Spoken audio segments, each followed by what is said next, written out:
Welcome to The Explainer. Today, we're breaking down how a revolution in technology has created a totally new kind of battlefield, one that's interconnected across the entire globe. We're going to see how superpowers are essentially fueling each other's wars, using real-time intelligence to rewrite the rules of engagement, and push us all right to the brink. So, let's just dive right in. Picture a high-stakes moment, a flashpoint that brings us right to the edge. The date, March 31st, 2026. The place, an airport in Tehran, Iran. Now, this is no training exercise. We are talking about 12 enormous transport planes, landing silently at dawn, transponders dark. And their cargo? Well, it's a force that's about to fundamentally change the balance of power in the entire Middle East.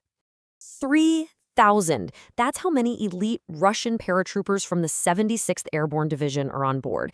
And you have to understand, this is the same unit that spearheaded the invasion of Ukraine. And now, they are combat-ready on Iranian soil. So this is the big question, right? How on earth did we get here? How did a regional conflict suddenly put two nuclear-armed superpowers on a collision course? To really get it, we've got to rewind the clock a bit and look at how the rules of war themselves have been completely rewritten. The story of how this all happened doesn't actually begin in Tehran.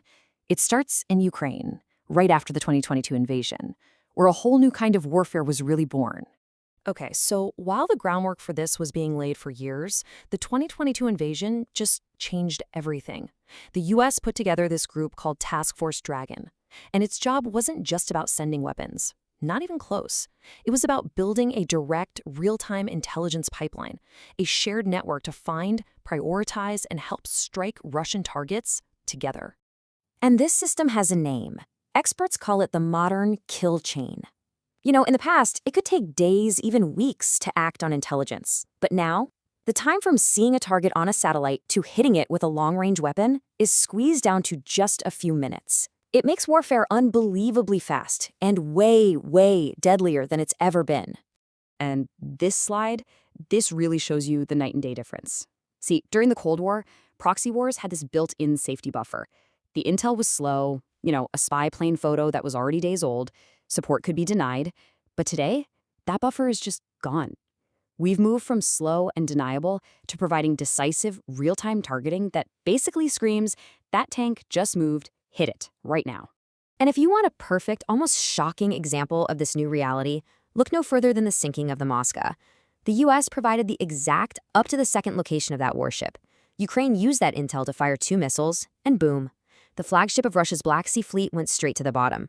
It was an absolutely stunning blow, and exactly the kind of strike that would have been impossible, just unthinkable, in the old era of proxy conflict. So who holds this kind of power? This game-changing ability to see and strike pretty much anywhere on the globe in minutes? Well, it is an incredibly exclusive club. When you get right down to it, there are really only 3 nations that have this kind of sophisticated, space-based intelligence network on a global scale: the United States, China, and Russia. Building this out takes decades and tens upon tens of billions of dollars. It's not something you can just spin up overnight. And look, this isn't some secret. The former chairman of the Joint Chiefs, General Mark Milley, said it himself. We have opened up the pipes. The United States made a very deliberate choice to feed Ukraine a huge amount of this targeting data. And you know how this goes. It's inevitable. Once one country proves a new form of warfare is this devastatingly effective, everybody else starts paying attention. The playbook, it starts to spread. And this right here is the new global map of conflict. The US enables Ukraine to target Russian forces.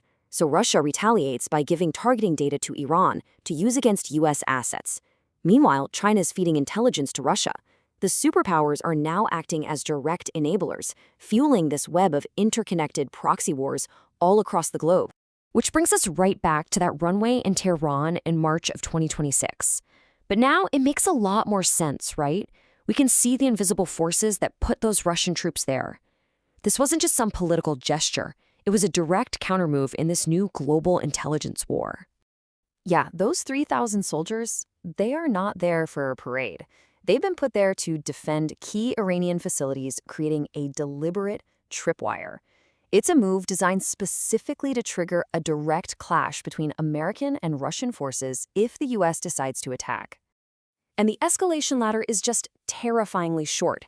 A planned U.S. strike hits an Iranian site, but that site is now being defended by Russian soldiers, who are killed in the attack.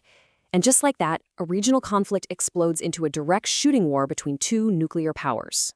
This leaves the U.S. president with an absolutely impossible choice, the kind of situation no American leader has really faced since the Cuban Missile Crisis.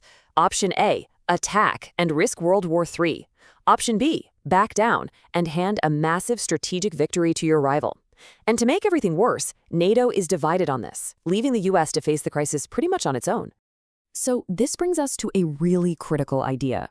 We might not be in a world war in the traditional sense, with formal declarations and clear front lines. Instead, what a lot of analysts are suggesting is that we're in a new state of being, a world at war. A world where the planet's major powers are actively shaping each other's battles, in real time, all at once. And that leaves us with this one final, kind of provocative thought. That buffer zone that used to separate proxy wars from a direct superpower fight, it's gone. It's been totally erased and replaced by a constant live stream of satellite data. So the question is, if the fight is already happening in real time, are we just waiting for someone to give a name to the war we're already in?